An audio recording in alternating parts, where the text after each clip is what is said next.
السلام علیکم دوستانو، بیا هم ستړي مه شئ فواد نادري چینل او صفحو ته ښه راغلاست.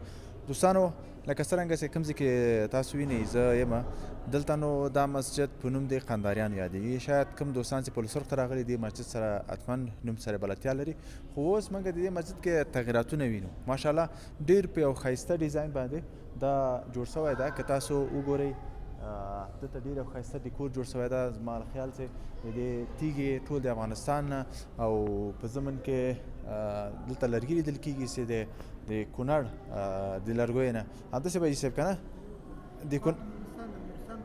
دا د نورستان هغه ده لرګي ده. ته خپل هلته کار کوې صاحب؟ ښه ته راځه ښه ما ته دلته ستړی مه سې. څنګه یې؟ ښه جوړ یې خیر یې صحت دې ښه ده خیر یې سې. دلته کار کوې صاحب؟ او مونږ دا کارونه مونږ کړی دی. ښه کوم کارونه یې تاسو وکړل؟ مثلا دغه المارۍ پاسې دغه تخته چې لیکلی دی د کندنکاري ټول دغه مثلا د دروازه پاسې جالي دا منبر او دغه کارونه ټول مونږ کړی دی. ښه څومره وخت کېږي دلته کار کوې؟ تقریبا یو څلور میاشتې کېږي. څلور میاشتې. دا لرګی د نورستان ده؟ د لرګي نورستان دا تیږه د کوم ځای ده؟ تیږه هم د افغانستان ده. د افغانستان دی. ښه استادان هم د افغانستان. ماشاءالله ډېر ښایسته جوړ شوی ده. ماشاءالله ډېر ښایسته جوړ شوی دی.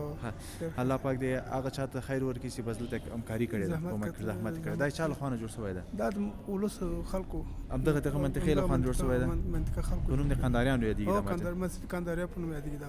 ښه مخکې واړه مسجد و اوس ډېر غټ شو که نه؟ څو منزله ده؟ درې طبقه ده. یو تاکوي د منځنۍ ده پاسنۍ هغه تشناب او ټول سیستم او د څو ځای فرایمان دی مجهز ټول. حتی مرکز ګرمي هم لري ټول. مثلا ګوره دا مرکز ګرمي ټول مجهز نامې خو ښه ښایسته جوړ کړی. ټول د هغه د خلکو جوړ کړی دی. خیر شي.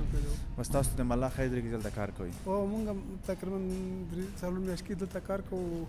لګیا یو مصرف اوس خلاصېږي د کار خلاصېږي. دا آخري کار دی. ښه ډېره مننه.